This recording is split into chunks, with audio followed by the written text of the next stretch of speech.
जनपद संभल में आज से 3 दिन पूर्व जिलाधिकारी महोदय और मेरे द्वारा एक 101 करोड़ रुपए की बेशकीमती जमीन जिसके गबन का जानकारी है वो मिली थी। मौके पे गए थे, उसके बाद में उस जमीन को अतिक्रमण मुक्त भी करवाया गया था। उस जमीन पे जब आगे कागजात खंगाले गए तो लेखपाल के द्वारा एक तहरीर थाना कोतवाली को प्राप्त हुई, जिसके अंदर तत्कालीन उप संचालक चकबंदी और जो तत्कालीन ईओ नगर पालिका परिषद संभल राजकुमार गुप्ता, इन लोगों के द्वारा अपने निजी लाभ के लिए, निजी लाभ पाने के लिए इन्होंने गबन किया है, जिसमें उप संचालक चकबंदी ने कुछ फर्जी लोगों के नाम है उसमें नामांतरण दर्ज किए थे।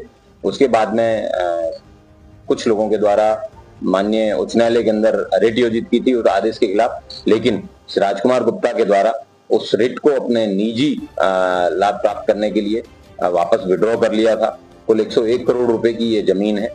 इसके बाद में इन लोगों के द्वारा उस जमीन को आगे बेचा गया और जमीन को खुर्द करने का प्रयास किया गया।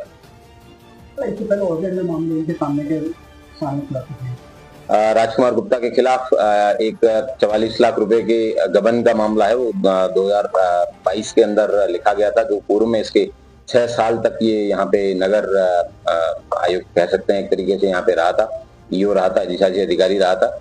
और उस समय के कई अन्य मामले भी इसके प्रकाश में आए हैं।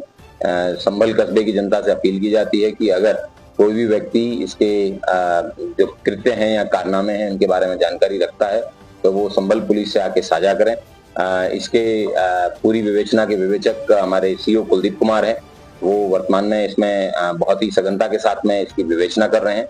मैं उम्मीद करता हूं कि जो भी संभल वासी हैं वो उनसे अपनी सूचनाएं जरूर साझा करें, ताकि समय रहते इस तरीके के जो लोग सिस्टम के अंदर सिस्टम को ही दिमाग की तरह खाने का प्रयास कर रहे हैं उनकी सफाई है वो की जा सके।